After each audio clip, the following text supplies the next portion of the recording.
No, usually we've driven 11, probably about 12,000 kilometers now, and every single drop of oil was free. There's all communities that support the project and they donate the cooking oil. Sometimes it takes a bit of looking and searching and asking, and you don't always come right. There's lots of people that say that they would like some money for the cooking oil. But most of the people, yeah, even if you have to pay for it, then it's about 5 or 4 rand a litre or something like that. But I use cooking oil, but I mean we can use new cooking oil, but that's just as expensive as diesel. So a used cooking oil allows us to move from one ton to the next one for free. So that's the big thing. If you say again. It's we've got about 400 litres of capacity, of fuel capacity that we can carry with us. We've got 150 litres of diesel, so in case we can't find cooking oil, and then we've got 150 litres of cooking oil tanks, and another 100 litres on top of the back of the rack. It's a jerry can, yeah. So yeah. Is it a 7 liter or what is the engine capacity? It's a 5.8 liter diesel. Oh, okay. Yeah, and she runs at 3 kilometers per liter. So if we get 20 liters of cooking oil, we can. Yeah, it's a she. Her name is Betsy. Yeah. Her name is Betsy. Her name is Betsy. Yeah. We have a school bus. It will help us also if we can convert it to a cooking oil. You guys can go and watch the videos. All of them are on YouTube, but you're going to have to do it yourself. It takes a long time. Yeah, I subscribe to YouTube. But you have got a special conversion that you've done. I can show you guys how it works. Yeah. It's very simple. Okay. Hey guys. Oh, yeah, we'll have to start that side. Sorry. Oh, okay. Actually, do you want to take the video for me? You have a more steady hand. No? Just be steady in this thing. Okay.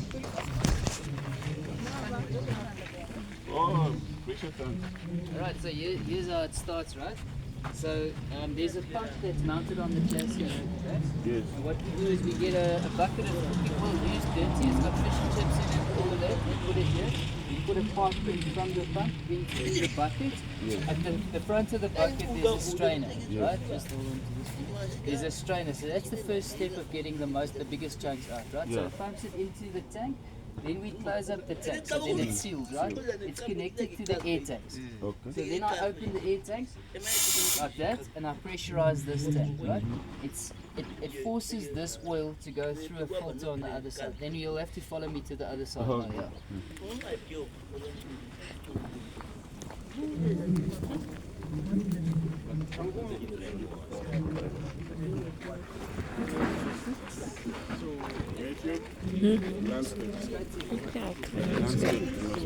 Landscape at all times. Landscape. Must. Right, so the oil that gets pressurized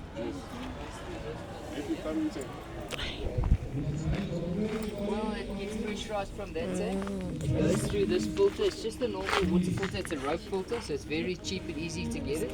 It pumps all of the oil into this tank, right? So now it's semi-filtered, right? Alright, for the first year we didn't have this system on the top. There was filters in the front there, but to change all of those filters was every 2,000 kilometers, so that's expensive, right? So now we added this system. We put a geyser element, so a hot water geyser element into the tank. We heat up the tank so the oil goes thin. Then we put on this pump and we put all of the oil through a centrifuge. The centrifuge spins very quickly at 6 bar pressure. Then it forces all of the sediment out of the oil and the clean oil drops back into the tank. Right, then we set, right? Now we want to drive. So then we start the truck up on diesel. Right? When the engine's cold, we said at a campsite we need to go to the next place. We start the truck up on diesel because you can't start it up on cold oil, right? Because the oil's too thick. And you can't have it plugged in on the geyser element because you can't drive with the thing plugged in, right? So now you got it on diesel. Once the engine heats up after about 10 or 15 minutes, right? Then we've got a temperature gauge in the cab there, right? We use the engine's hot water to heat up the cooking oil. So the engine's hot water is 90 degrees Celsius. Coincidentally, that is what the oil needs to be the same thickness as diesel. So when you put oil in a cooking pan, it starts running quicker, right? So it goes thin. So it's exactly the same concept. As soon as the oil is up to temperature, Yolandie closes up the one tap inside the cab, and she opens up the other tap. So the one is diesel, one is oil. One is on this tank, one is on that tank. She opens up the oil, then we run on the oil for the rest of the journey until we get to about 5 minutes before we get to the next place. We close up the oil and we switch over to the diesel again so that the system flushes, so the next morning we can start up easy. And that's the whole system. That's how it works. That's interesting. Okay, wow. So that makes it possible. We're driving from there. It's Nelspruit, our hometown. Driving all the way up there. Let's follow this yellow line. Go all the way through Europe, and we end off there in 2033.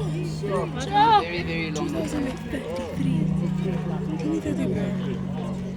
That's interesting. And we've got a house. This house has got a kitchen, we've got a bathroom, we've got a shower, we've got a living room, a dining room, we've got a bedroom. We've even got a garage at the back that opens up. All of our gear is there.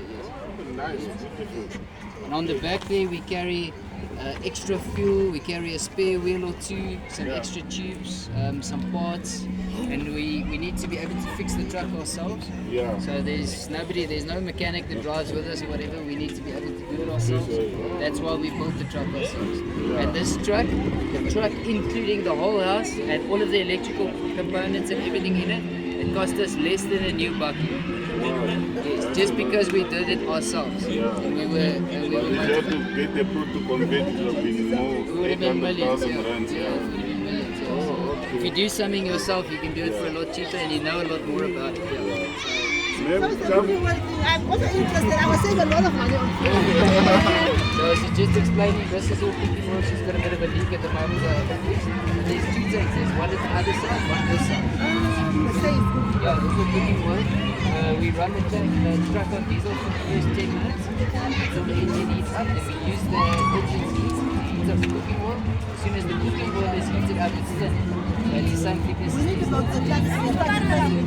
Yeah.